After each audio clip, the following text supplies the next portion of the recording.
Hola a todos, hola a todas. Somos Rodrigo Laham Cohen y Mariano Requena, y hoy les vamos a hablar de la materia que damos juntos en la carrera de Historia de la UNSAM, que es Historia del Mundo Antiguo. Primero me presento yo. Bueno, repito, Rodrigo Laham Cohen, soy doctor en Historia por la Universidad de Buenos Aires y profesor de Historia Antigua en la Universidad Nacional de San Martín, junto a Mariano, y también con Mariano somos parte de la Cátedra de Historia Antigua II Clásica de la Universidad de Buenos Aires.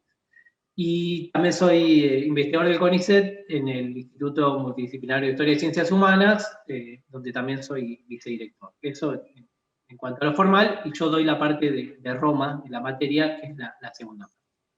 Y ahí vamos, Mariano.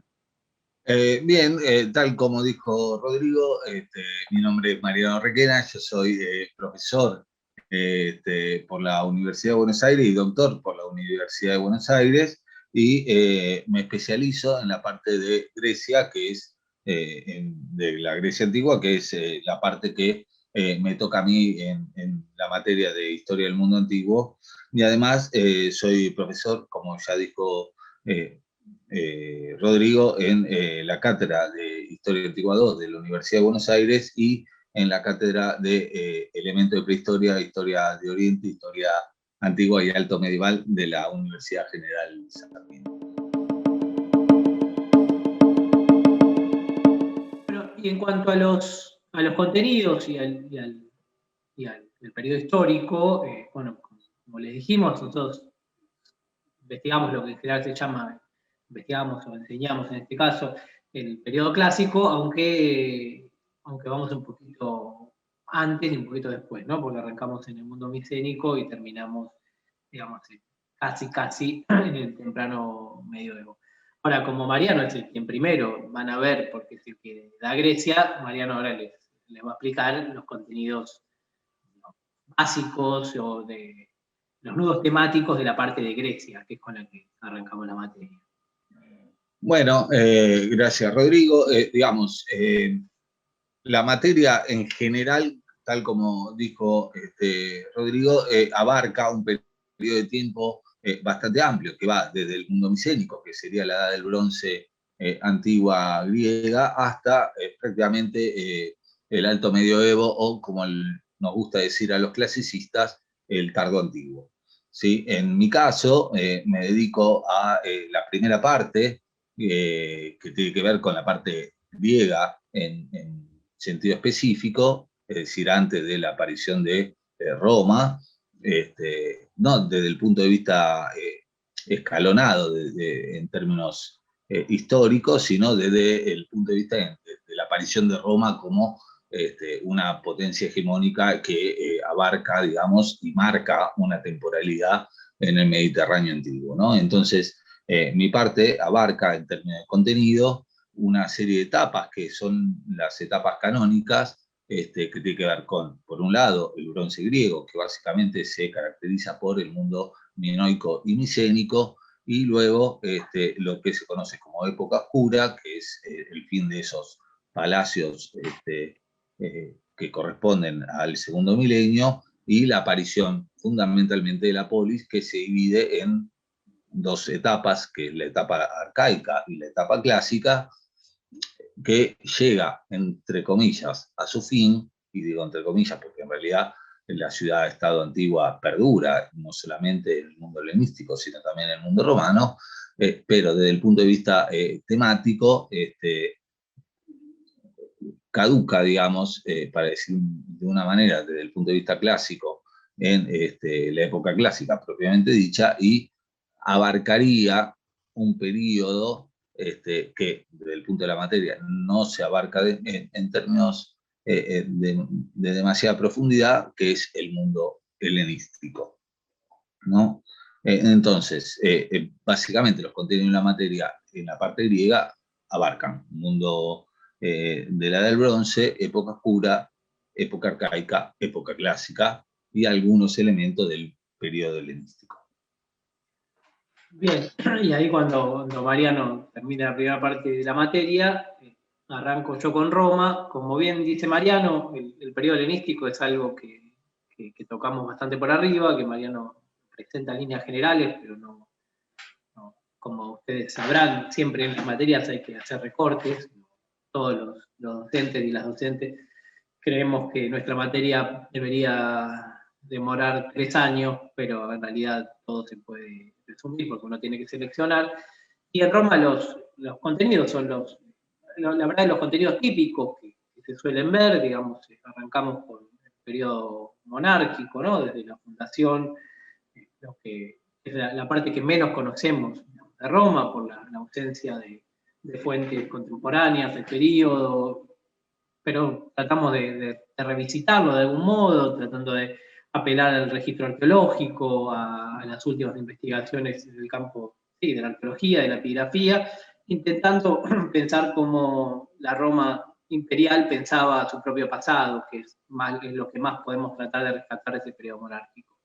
Después pasamos a la República, un periodo más documentado, más conocido, y ahí los nudos que tenemos son dos: es la República temprana, el conflicto entre patricios y plebeyos, que es un conflicto que recorre los primeros siglos de la República, que tiene que ver con tierra, con deuda, con esclavitud, digamos. Es un periodo bastante conocido, y el segundo ítem que nos enfocamos en lo que hace la República son las reformas de los hermanos Graco, también vinculadas al problema de tierras, al problema del reclutamiento de soldados, bueno, obviamente que lo veremos. Y de ahí pasamos ya a lo que es bueno, la etapa final de la República y las guerras civiles y el surgimiento de la criptomonarquía del imperio con Augusto, pasando por César y un montón de anécdotas que suele interesarle a los que les gusta la historia clásica. Y después sí, ya nos internamos en lo que denominamos, se denominaba en otra época el Alto Imperio, que llamamos todos Principado, para seguir hasta terminar en algún punto en 476, que como veremos está bastante problematizado como un punto de quiebre, pero que tradicionalmente se asocia al fin de la antigüedad clásica, aunque nosotros con Mariano, por la formación que tenemos, pensamos ya en una clave de antigüedad tardía, que es una extensión de esta antigüedad, y tratar de moderar un poco esas ideas de cortes abruptos. Bueno, esto es básicamente bueno, sí, tal cual como dijo Rodrigo, digamos, la idea de la materia es poder presentar una imagen general del mundo clásico greco-romano, haciendo hincapié en ciertos nudos temáticos, digamos, que tienen que ver, entre otras cosas, bueno, Rodrigo amplió el tema en cuanto a la evolución romana, digamos, en el caso de Grecia, bueno, yo me centré en los períodos, pero lo que hace a la evolución propiamente del mundo griego tiene que ver sobre todo con el desarrollo de la ciudad-estado, o anacrónicamente llamada la ciudad-estado, que implica problemas que son los mismos que dijo Rodrigo, ¿no? Es decir, el mundo campesino, la construcción de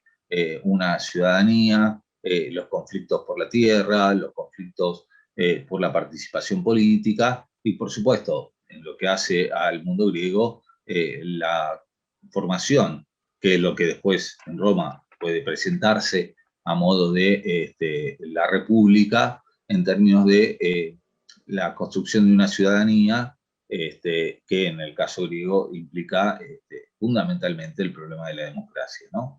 Que abarca, diríamos, el conjunto, o sintetiza el conjunto de esos nudos temáticos que habló Rodrigo, y que Roma, de alguna manera, no podríamos decir que hereda, pero que también reformula, en términos de que hay una influencia clara en términos del desarrollo griego sobre la formación romana, ¿no? Entonces, básicamente esos son, bueno, la esclavitud, el problema de la tierra, el problema de las deudas, los conflictos ciudadanos, digo, son elementos comunes al mundo grecolatino, ¿no? Esto que menciona Mariano es importante porque dado que nosotros nos formamos y damos una materia en la Universidad de Buenos Aires, donde damos ambos Grecia y Roma, siempre pensamos en conjunto, aunque la UTAM la hemos partido para tener algo más de detalle, los fenómenos, digamos, primero obviamente que Roma hereda de Grecia, pero también nosotros estar en contacto, intercambiar nuestras investigaciones, nuestras formas de pensar, también solemos pensar a los periodos como una unidad, y por eso también se enseña juntos, y por eso existe la materia mundo antiguo. En cuanto a la bibliografía, nosotros, como somos una materia inicial, tenemos una cantidad de bibliografía que consideramos apropiada para el primer año de la carrera, y una bibliografía que trata de articular distintos, digamos, debates historiográficos, pero que también apunta a rescatar lo fáctico, porque es un momento donde también hay que incluir contenido relacionado con algunas cosas que hace unos años se veían mal como fechas y no solo procesos. Digo, la historia no ocurre en el aire como ustedes sabrán. Y después los aspectos que predominan son los que resaltaba Mariano recién, ¿no? La ciudadanía, democracia, deuda, tierra. Son aspectos que van a ver una y otra vez y que para el historiador, digamos, del siglo XXI, o la historiadora del siglo XXI, vemos que contribuyen a abrir formas de pensar, formas de analizar los documentos, formas sin caer en anacronismos, de proyectar cómo se generan problemas, cómo se resuelven problemas. En eso entendemos que, tal como decía Mariano, digamos, el término democracia, que es tan complejo hoy en día, que es tan caro a nosotros, por supuesto que no es lo mismo la reunión de la asamblea ateniense que nuestras elecciones, pero hay mucho que nos puede hacer reflexionar también sobre nuestro presente.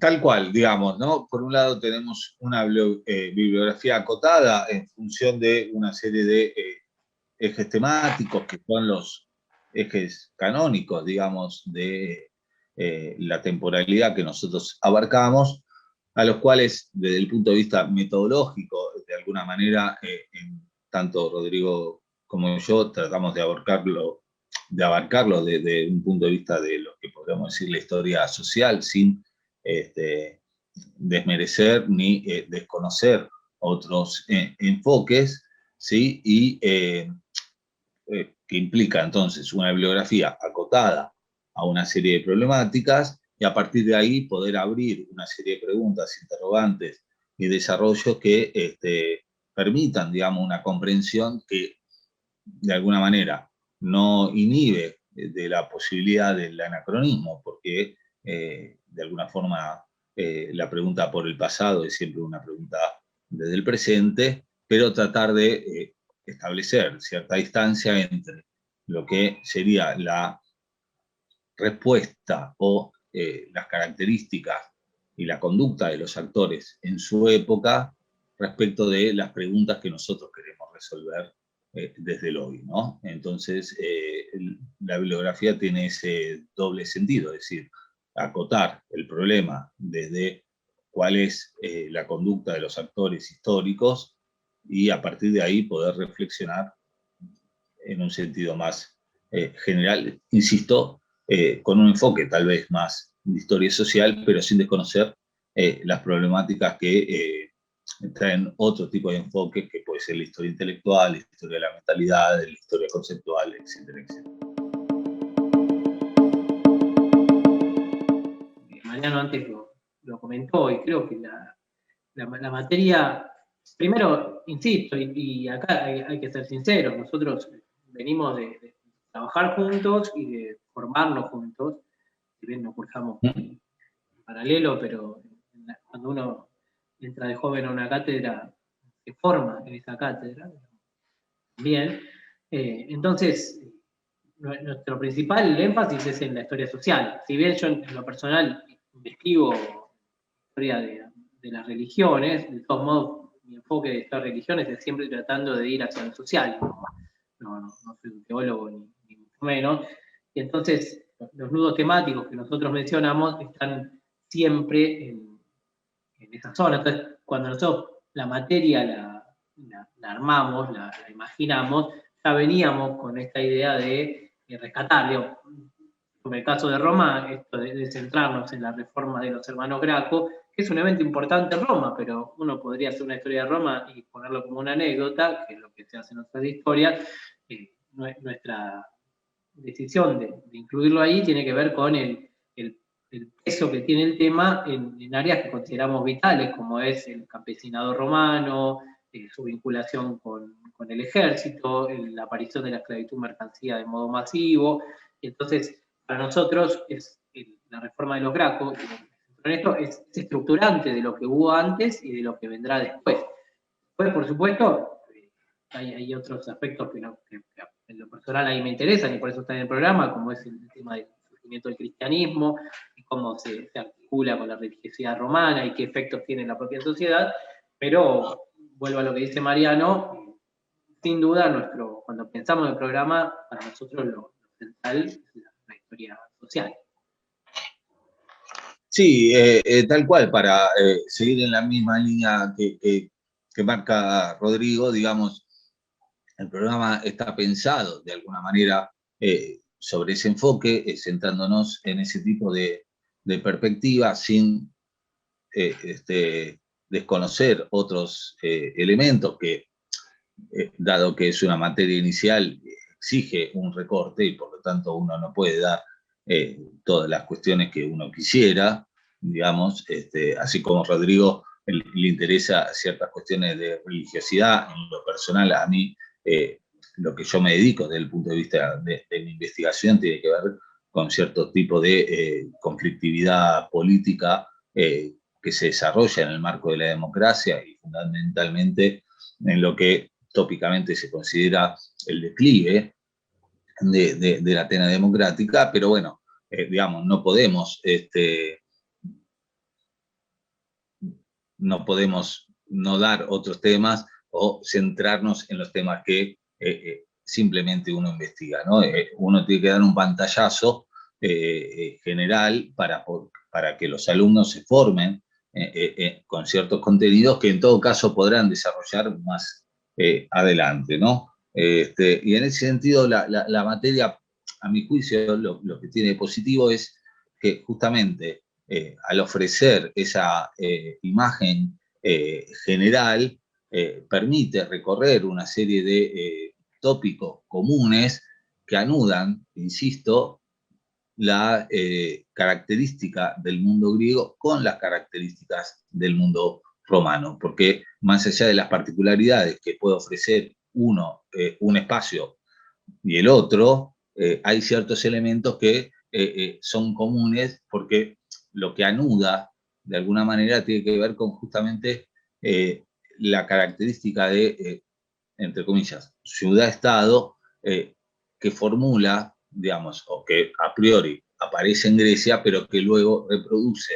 Roma. Y eso implica una serie de elementos que justamente son estructurantes, ¿no? Más allá de que luego Roma tiene una expansión imperialista que Grecia no va a conocer, ¿no? Más allá del mundo helenístico y que incluso el mundo helenístico no alcanza la fortaleza, digamos, del mundo romano. Entonces, la materia está pensada en ese aspecto, ¿no? Es decir, de poder ofrecer una imagen de conjunto sobre problemas particulares que atraviesan todo el periodo, más allá de las formas, o no más allá, sino teniendo en cuenta las formas en que en cada periodo justamente ese tipo de problemáticas se realizan. En relación ahora a qué le podemos adelantar a quienes se van a inscribir en la materia y la van a cursar, no es tan fácil. La experiencia educativa tiene mucho que ver con cada uno. Yo sí les puedo asegurar que Mariano es un gran docente y que además se van a divertir mucho. Bueno, lo mismo digo de Rodrigo, ¿no? Acá Rodrigo nos tiramos flores. Sí, claro. Digo, Rodrigo es el mejor de los mejores. Bueno, ¿no? ahí los dos nos incomodamos mutuamente. Exacto. Después, digo, ¿qué es lo más interesante de la materia? Creo que Mariano lo acaba de describir con bastante claridad, y repito lo que Mariano dijo, ¿no? Parafraseando a Benedetto Croce, de que toda historia es historia contemporánea, y bueno, muchas veces se nos cuestiona por qué estudiamos historia clásica. Bueno, en realidad la historia clásica, en teoría, es la misma, porque no cambió en 2000 años, sigue ahí enquistada en ese pasado, pero las preguntas que nosotros les hacemos no dejan de ser diferentes y tienen que ver con nuestro tiempo. Entonces, es lo más interesante y depende de las preguntas, las inquietudes que tenga cada alumna, cada alumno que ingrese. Hace poco hubo un debate sobre, o sea, nosotros vivimos en una sociedad con mucha inflación, y después se ha pensado en los precios máximos de Diocleciano y el envilecimiento de la moneda como si fuera exactamente lo mismo. Todos sabemos que es un anacronismo, pero es interesante que según las preguntas que uno tiene, le va a resultar más interesante una cosa. A algunos les gustará más investigar a Augusto y cómo puede construir un poder tan supremo, no, pero tan hegemónico, y a la vez esconderlo detrás de la idea de una república. Y nosotros la palabra república la escuchamos continuamente, enarbolada en personas que tienen ideas muy diferentes de lo que es un Estado actual. Entonces, en cuanto a lo más interesante, creo que tiene que ver con esto. ¿Qué va a buscar cada uno a la materia? Y nosotros tratamos de ofrecer las herramientas herramientas para que se pueda empezar no solo el periodo clásico, que es el nuestro, el que nos interesa, sino los demás periodos. Sí, sí, tal cual, como dice Rodrigo, ¿no? Es decir, la idea nuestra es ofrecer, digamos, un conocimiento del pasado, claramente, que es un pasado que no se va a repetir, pero que de alguna manera no deja de atraernos o influirnos, porque incluso, tal como decía Rodrigo, hay una serie de problemáticas e incluso un vocabulario conceptual que está tomado del mundo clásico, ¿no? Entonces, hablamos de república, hablamos de democracia, hablamos de distintas herramientas o instrumentos políticos, ¿no? Digo, la censura, el veto, ¿sí?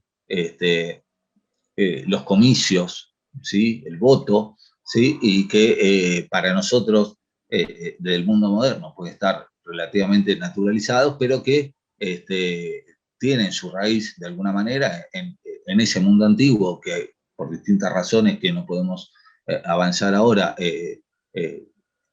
se arrastran hasta el día de hoy y que por supuesto no tienen el mismo contenido ni el mismo significado que en el pasado, pero justamente ese tándem entre el pasado y el presente es lo que nos permite repensar y problematizar justamente aquellas cosas que se nos presentan como naturales, ¿no? Entonces, como decía Rodrigo, bueno, democracia, república, imperio, etcétera, son términos que nosotros podemos usar cotidianamente, pero que hace 2000 años tenían otro significado, y eso nos permite historizar nuestros propios conceptos, nuestras propias lógicas de funcionamiento contemporáneo, ¿no? Y que por supuesto implica, digamos, repensar también el pasado. Entonces, en ese tándem pasado-presente, bueno, Rodrigo citaba a Benedetto Croce, yo voy a citar a Marc Bloch diciendo,